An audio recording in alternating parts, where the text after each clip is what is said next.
Perfect. So I think that has now kicked off the webinar. So good morning, everyone, and welcome to our webinar on securing Azure, so strengthening cloud security with Bytes.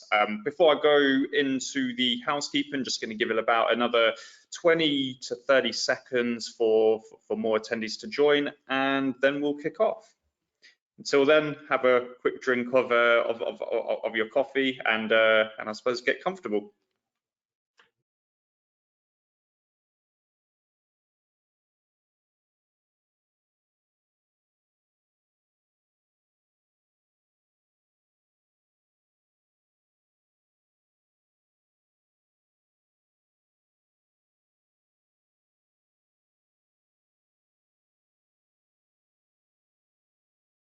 Perfect. So I think the last few members have now joined. So let's kick off. Before we go into any of the content, of course, always worthwhile doing a little bit of housekeeping on the event. So first and foremost, you're all muted, but you can submit questions anytime, and we do recommend, submitting questions as much as possible. You can access this via the chat window. So just pop in your questions.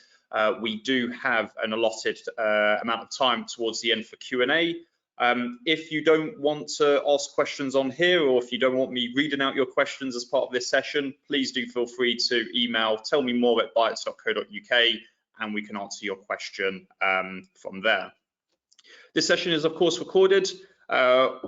Following the session, it will be made available to you later today. And towards the end of this event, there is a survey at the end. It would be very good for you to fill this out. Feedback is always appreciated, but also from here, you can request a callback from Bytes to discuss some of the topic points here today in more detail.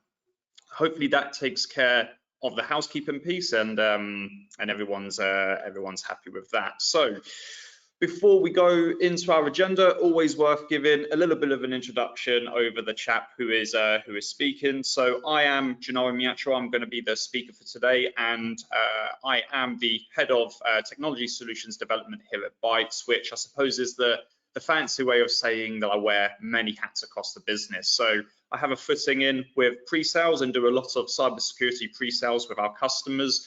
But I also help build out some of the managed service solutions and delivery solutions that we take to our customers. So always get pulled pillar to post, but always looking for new solutions that we can take out to market and be as innovative as possible.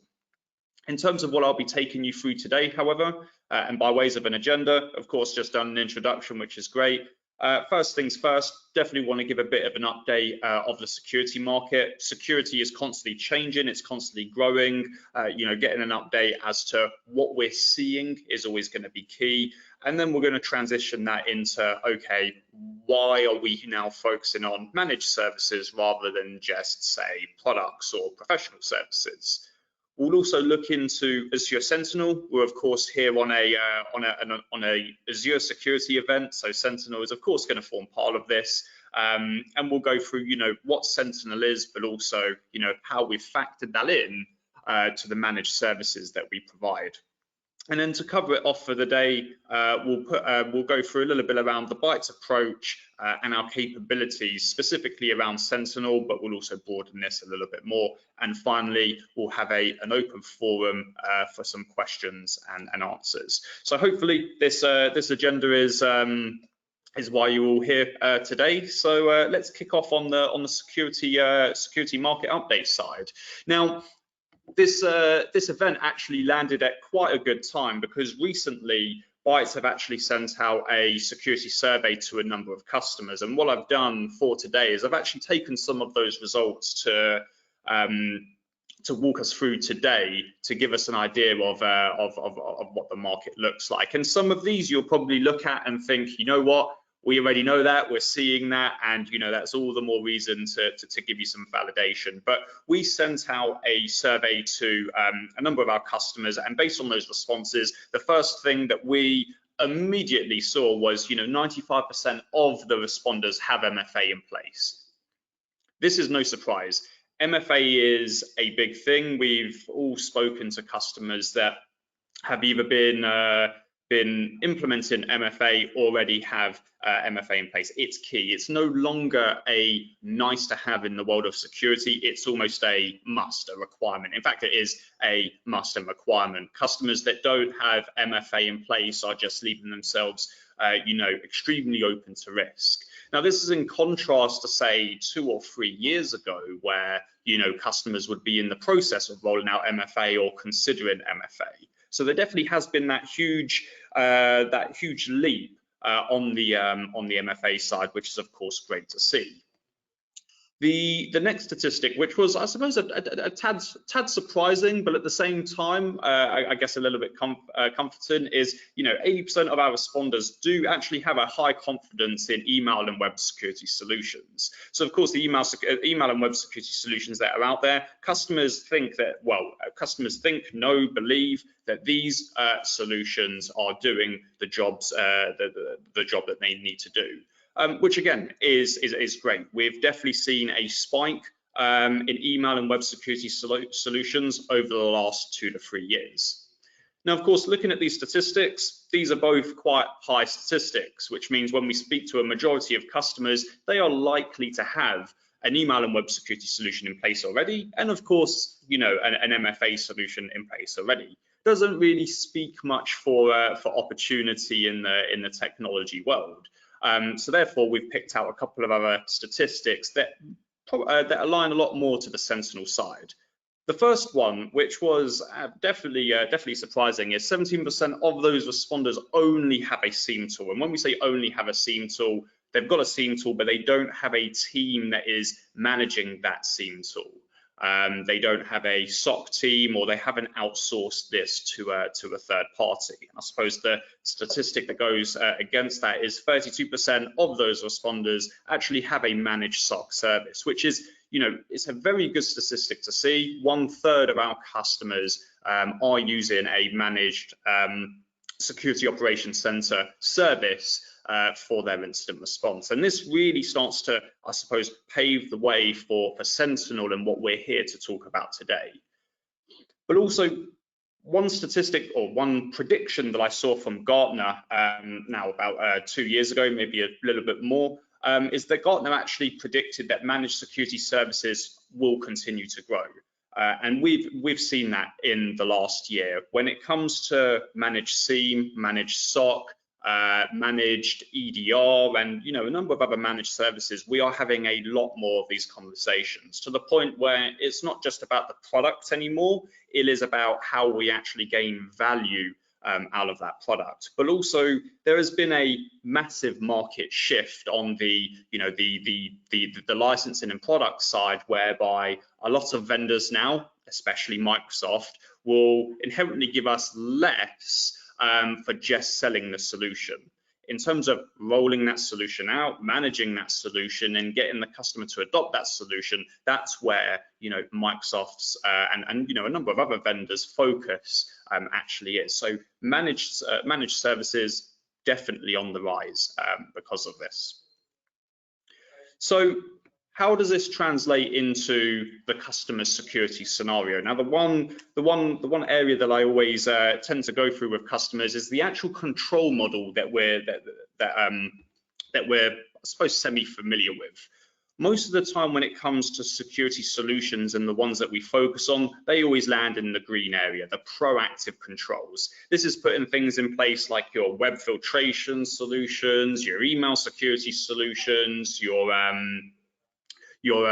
endpoint solutions, endpoint as in antivirus, next gen AV, EDR, etc. Anything that's going to prevent something bad from happening is inherently where a lot of customers have been focusing. However, the focus is now shifting away from that green area and now more into the orange and red area of, well, we want some kind of solution that monitors everything that happens, as well as having some kind of reactive control in place should the bad ever happen. Now, I say should the bad ever happen, you've probably heard it before, in terms of breaches, it's not a matter of if, it's a matter of when. Every single customer needs to assume that they're going to be breached at some point, and because we're assuming that we're going to be breached or already have been breached, that's why we need these monitoring tools and these reactive controls in place. Now, the thing with this control model is as we go further down, we need to, of course, be more reactive, and we need to look at different solutions, not just to prevent, but to detect. And this course leans ourselves towards things like SIEM-based solutions. Now, in terms of SIEM-based solutions, and SIEM as in SIEM stands for Security Information and Event Management. Now, SIEM it's nothing new, right? SIEM tools have been out for years, and Azure Sentinel, which we've mentioned a couple of times now, is effectively Microsoft's SIEM-based tool. It's of course cloud-based, sits in Azure, and leverages a number of the underpinning cloud principles that Microsoft has, like the ability to scale and implement quite rapidly. But going back on the SIEM side, I appreciate that probably a number of you on here already know what a SIEM tool is, but just for clarity for everyone, security information and event management tools, what they do is they connect into a number of different solutions that we have, typically security solutions, but it can be a majority of different services within our network as well. So anything from firewalls to our Active Directory, DNS and DHCP logs, anything like our antivirus solution, our email solution, and our web proxying solution, all the way to the whole M365 stack. We can take all of these different data points and ingest these into a single tool.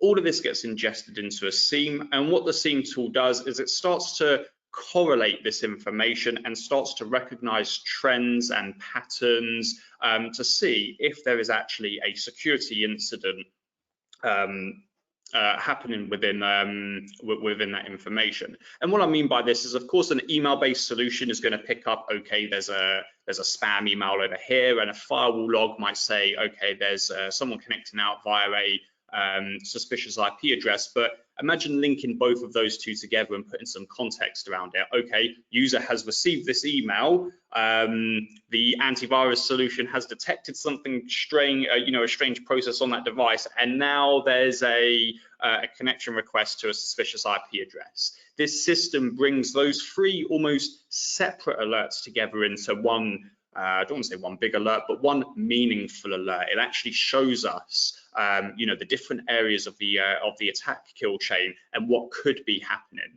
This then raises that as an incident, and from the incident, our security analysts can actually dive into the different tools, dive into the SIEM solution, and actually investigate. Okay, well, what is going on around here? We're seeing this from the AV solution, the firewall solution, the email solution, and even on the M365 side, perhaps what can we go off and do about it?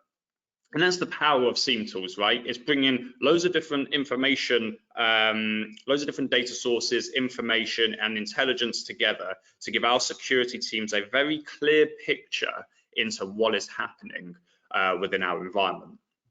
Now, SIEM, as I mentioned, it's been around for ages. SOC teams have also been around for ages, so Security Operations Center. Now, the most interesting thing that I suppose asked, the most interesting thing that I come across a lot is SIEM versus SOC. It seems that these two terms are used quite interchangeably now. That's probably because of the amount of marketing and amount of messaging and everyone's different interpretation of things. But hopefully this will help very quickly clear up the differences between SIEM and SOC. Again, SIEM is Security Information and Event Management. SOC is Security Operations Center.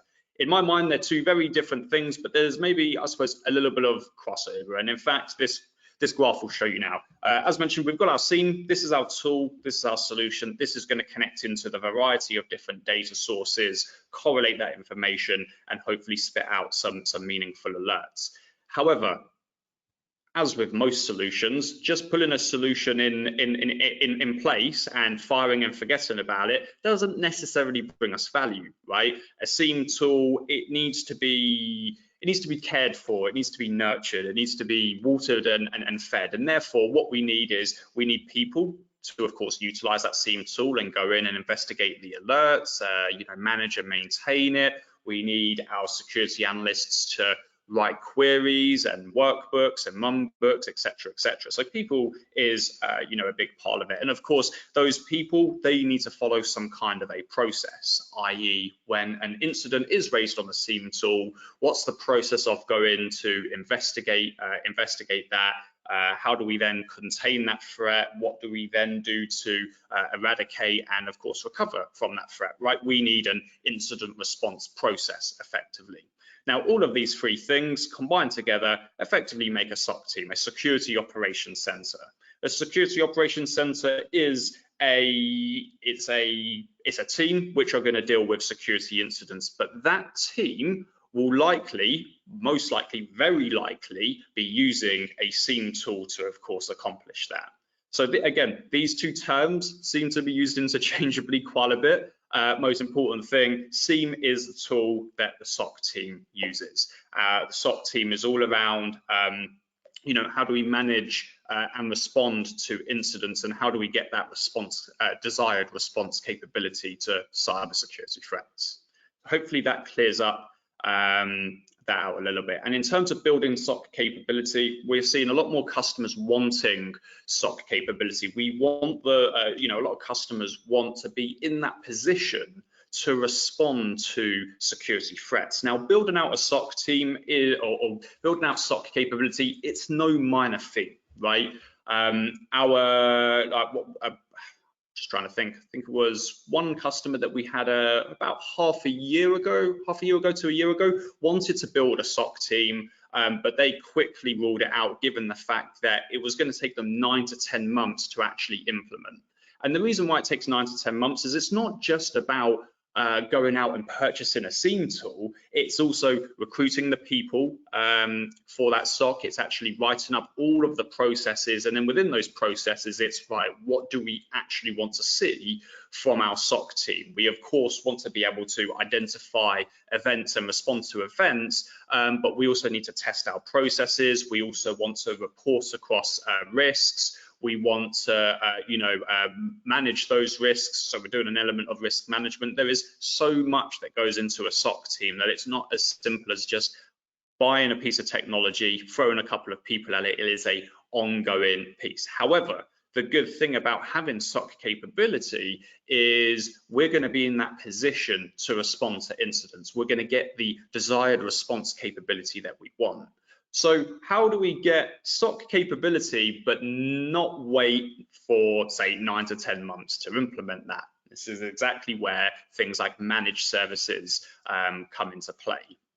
Now, on the Bytes side, you know, we've definitely started to invest quite heavily on managed services, and one of the managed services that we do offer is around managed Sentinel. So, of course, you know, Microsoft Sentinel tool, it's you know, a very good tool out there that a lot of people know about, a lot of people talk about. It's been marketed very well by Microsoft. It's been developed and implemented very well from Microsoft. So what has Bytes done with this service and taken out to customers? So what we have done is we've created a managed Sentinel service.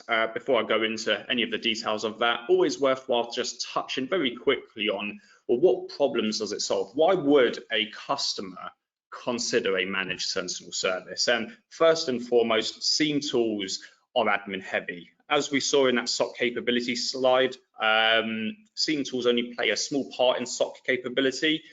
Even though they play a small part in the overall SOC capability as a technology, that technology still has to be maintained. And SIEM tools are, you know, one of the most admin-heavy tools out there.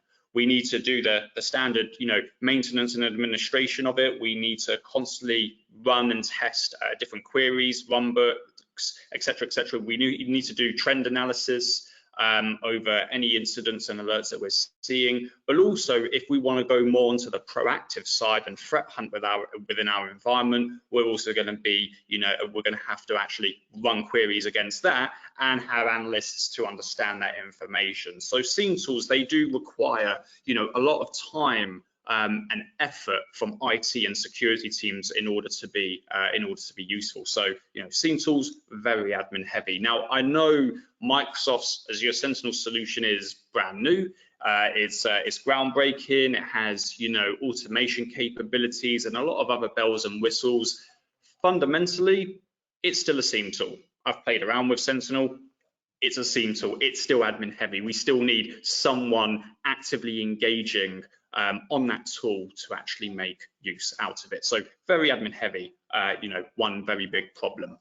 The second one, which I think a lot of people can agree with, is, when it comes to SIEM tools, these require a constant eyes on the actual service. And by this, I mean that, security alerts aren't just going to take place during the hours of 9 to 5, right? Attackers, hackers, bad actors, whatever you want to call them, they don't work 9 to 5.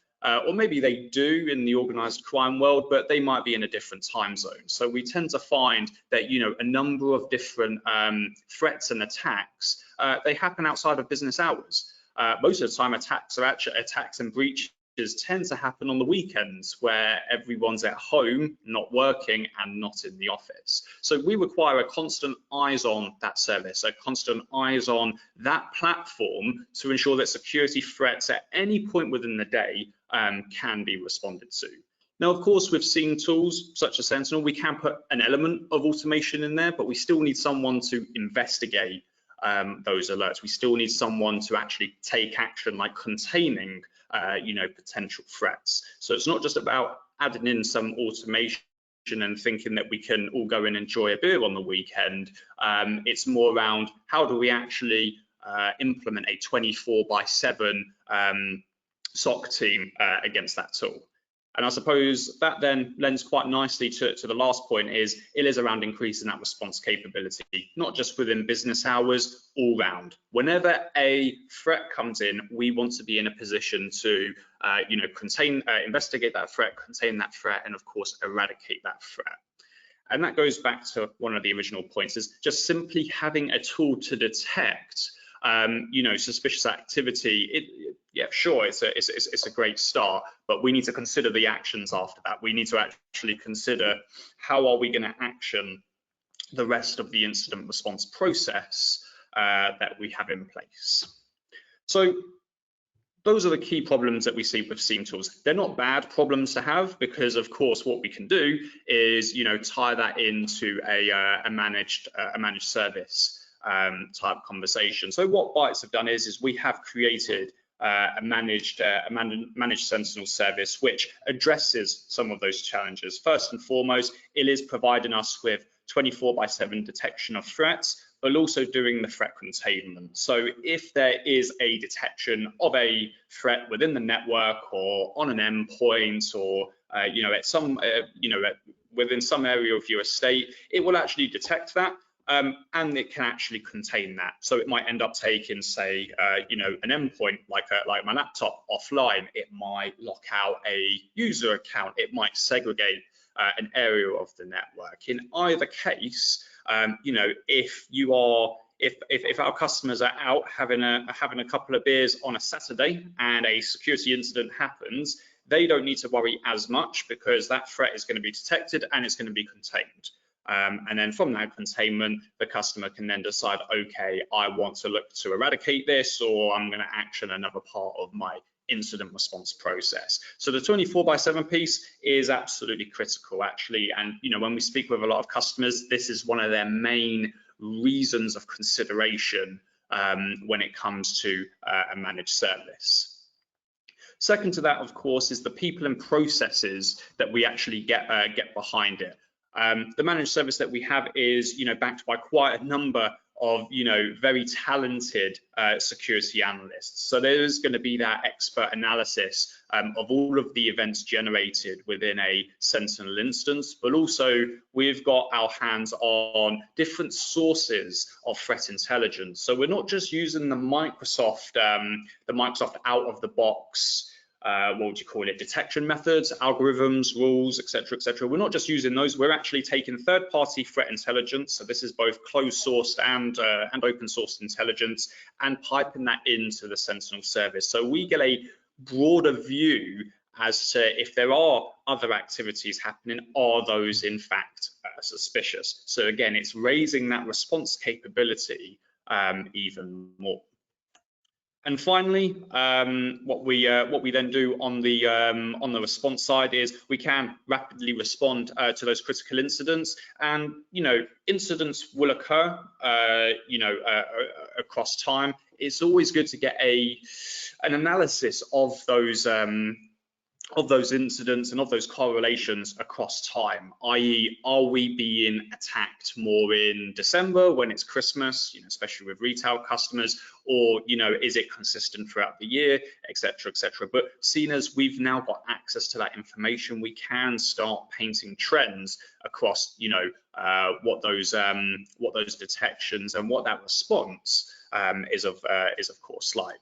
So this all amounts up to quite a powerful service. And in terms of what that service delivers against is of course looking at different streams of data, as we mentioned towards the beginning. Scene tools plug in to a lot of things. Sentinel is of course no different.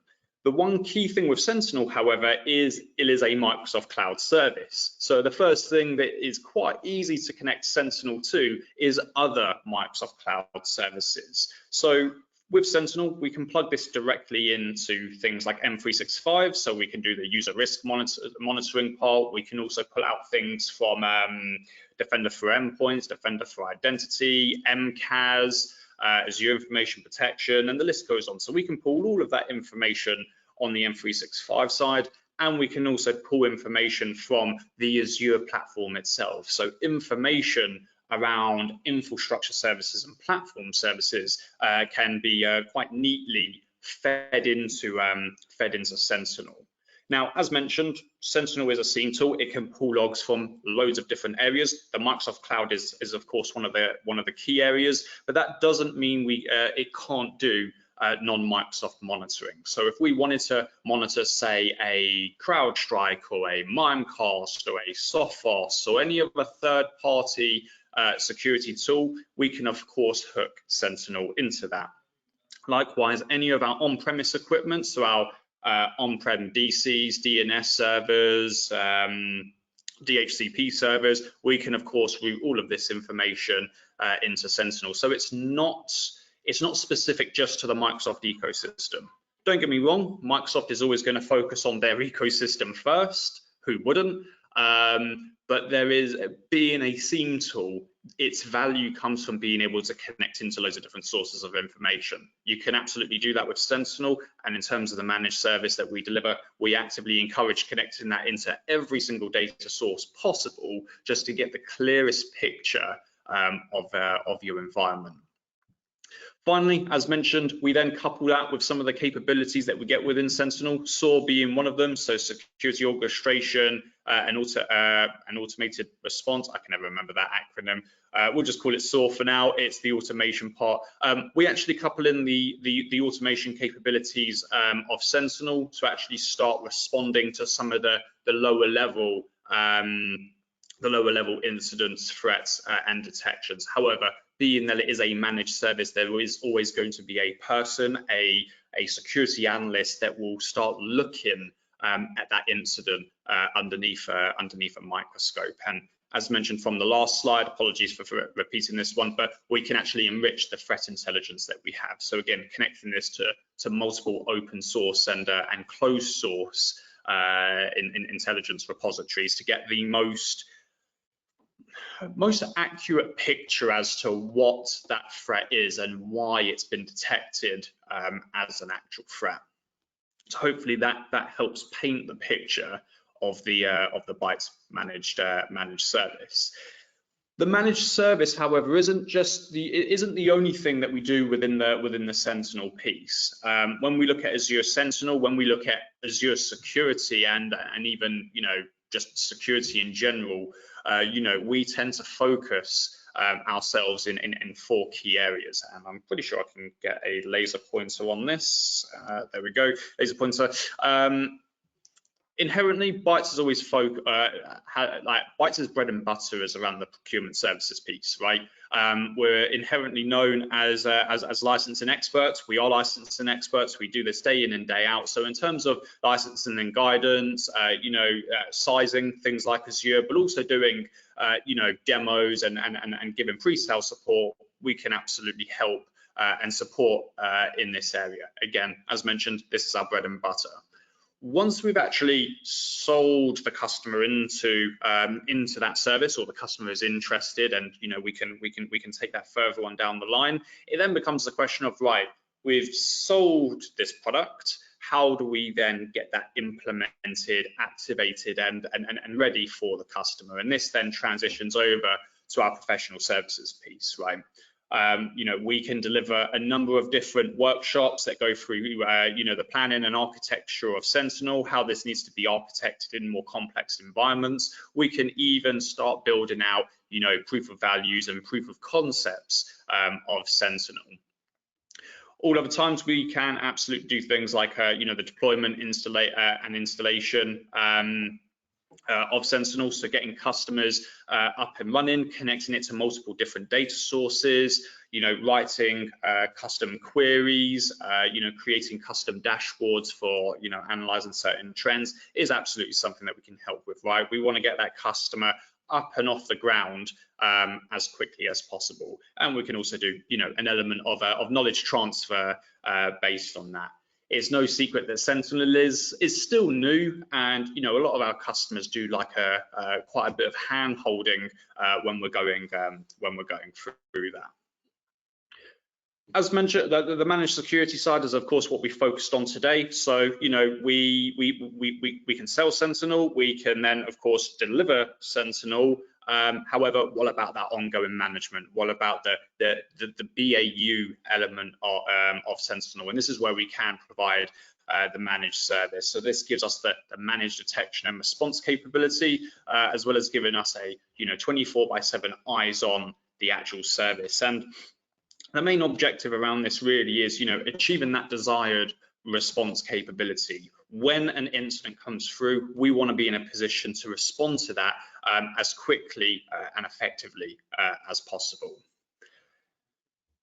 The final step in this, however, is probably a slight bit different to the other three, but one of the most important sides really, and that's our cyber consulting division. So for those of you that are familiar with Bytes, we have Bytes Software Services, and sitting just, I'd say, slightly outside of us, but for a good reason, is our cyber consulting unit. So they do things like pen testing, red teaming and blue teaming, vulnerability assessments, audit advisory and strategy. And in fact, I think I've got a slide on a little bit more what they do on the next page. But they do that cyber risk side, that cyber risk and assurance side of security. And the reason why we add them in at this part is it's all great that we've put that we've implemented that we've sold and implemented Sentinel, and we could have even put a managed service against it. How do we then validate that this is operating as expected? Well, this is where we can start doing things like pen testing and red team and blue teaming exercises to see, okay, is Sentinel actually picking up these incidents? If they're not picking up these incidents, then why? Do we have to go in and readjust our queries? Do we have to pull in different sources of threat intelligence? It allows us to further improve what we've already delivered. But also, on one of the other sides is Sentinel is great for the detection of events. And when you take the managed service into consideration, this is great for the actual response and containment of those threats. However, for some more sophisticated threats, there still has to be considerations around how do we eradicate and recover from a security incident. Sentinel's not going to do that. It's going to be able to do elements of containment, sure, but it's not going to be able to actively go in and eradicate certain threats and recover your systems for you. And this is really where incident response, digital forensics, and incident management starts to come into place. And this is exactly what our cyber consulting team can do, is they can provide incident response services which go hand in hand to what Sentinel can of course deliver. And I suppose just to go through in a little bit more detail on the cyber consulting side is our cyber consulting team focuses on, you know, three pillars or three particular areas. The first one is around security strategy. Strategy is extremely important. So we do things like a virtual CISO service, effectively having our CISO come in and act as your CISO in terms of applying that experience that he has to the security strategy side. But we can also, you know, offer other engagements around security management and strategic guidance. We have the audit and advisory side. Audit and advisory is, of course, a very big thing. Every time we speak with customers, they're either aligning themselves to Cyber Essentials or, you know, for our more retail and payment taking customers, PCI DSS, ISO 27001. Of course, you know, almost everyone is looking at that in some shape or form. We can, of course, help. You know, on those audit and advisory requirements. And finally, and this is the one that probably lined up quite nicely with the previous slide, is around business assurance, right? If we've implemented those solutions, how do we get assurance that those solutions and processes and people are, of course, working as expected? And this is where we can start to look at things like penetration testing and red teaming and blue teaming. But also, you know, when it comes to incident response in general, Sentinel and a managed Sentinel service isn't the full answer. It's a very big, you know, it's a very big answer. It's, you know, 70% of the way there. But that final, I'd say 30% is always going to be around, right, we've detected that incident, we've managed to contain that incident. How do we then eradicate and recover and learn from that incident moving forward? And this is where we can provide, you know, the incident management piece. So doing digital forensics and incident management in the event of a breach. So hopefully that paints a bit more of a picture in terms of Bytes' capability. And I'll just flick back a quick slide. Hopefully this gives a good idea of Bytes' capability, but also how we've kind of, you know, chained these together and linked these together into one. It's not all around just procuring the service or even delivering the service. It's around being able to manage that service and run that service through, as well as, you know, providing the additional assurance and capabilities that, you know, should there be a more severe security incident, we can, of course, be in a position to help our customers respond to that. So again, hopefully that gives a good indication of Bytes' capability. And I'll just flip through this because we've just done that slide. Great. So hopefully, and just before we open it up to the Q&A side, hopefully that gives, you know, a good understanding of the security market and what we've seen. We've definitely seen an increase on the managed services side. Sentinel is being mentioned, you know, 10 times more than what we've seen a year ago. Microsoft are pushing on this hard. There's a lot of marketing around Sentinel. A lot of people are interested in Sentinel. So it makes sense to, of course, align our professional services and managed services and also our cyber consulting to Sentinel itself, right? Sentinel is definitely a big thing. Managed services are again on the rise. I know that this one is more specific to Sentinel, but we've seen increases in our endpoint detection and response managed service, our managed vulnerability management service, which is definitely a bit of a mouthful. Might need to get some marketing on that one, and also our managed firewall service. So all these managed services, customers are increasingly becoming interested in. They don't want to manage these services no more. They don't care about the solution, they care about the result. And the result is, how do I get this certain capability without having to do the management, the administration, and all of that boring stuff? So managed services, definitely up there. So hopefully that serves as a bit of a summary just before I open up the floor for some Q&A. And I think I see a couple of things come in. I'm just looking now. No questions as of yet. So I'll give it a minute or two because I could really do with slight drink of my coffee for any questions, and then if not, we can probably end a tad early so everyone can grab a coffee. Unless you've already got a coffee, of course. I definitely prepped before the session. Although I must admit this coffee's gone a little bit cold, so that can only mean that I've been speaking for a lot longer than I would have thought of. Oh no, about on time, I'd say.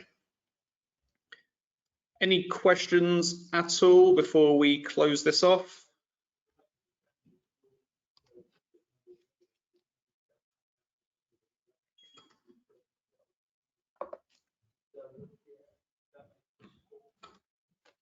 Got a question that's come through. Any idea of average price for managed services? Off the top of my head, no. I thankfully don't deal with the prices too much. I would say in terms of how managed services are scoped, they can differ depending on what's being managed. The managed Sentinel service that we have primarily looks at the actual user count of Sentinel, and within M365, either E3 or E5. However, other managed SIEM and SOC services would typically be based on EPS or events per second, right? So depending on how many events are being chucked into the SIEM tool and being analyzed would determine the actual price. But unfortunately, no idea of average prices. I do steer clear a little bit of the commercials, as it makes me, I suppose, a little bit more agnostic and technology focused. However, if you do need any any indicative prices on things like Sentinel and the managed service, please do reach out to tell me more at bytes.co.uk. Or your account managers. I'm sure that they can provide something indicatively based on that. I do not see any other questions come through. So with that in mind, if you do happen to think of another question within 5 to 10 minutes, please throw it over to tell me more at bytes.co.uk. I just want to say a big thank you for everyone that turned up. Hopefully you found this useful. Feedback is always appreciated, so after we end this webinar, there should be a feedback form that pops up. Would be really good to get your feedback, and hopefully we'll hear from you soon. But thank you so much, everyone. Have a great day, and I'm sure we'll speak soon.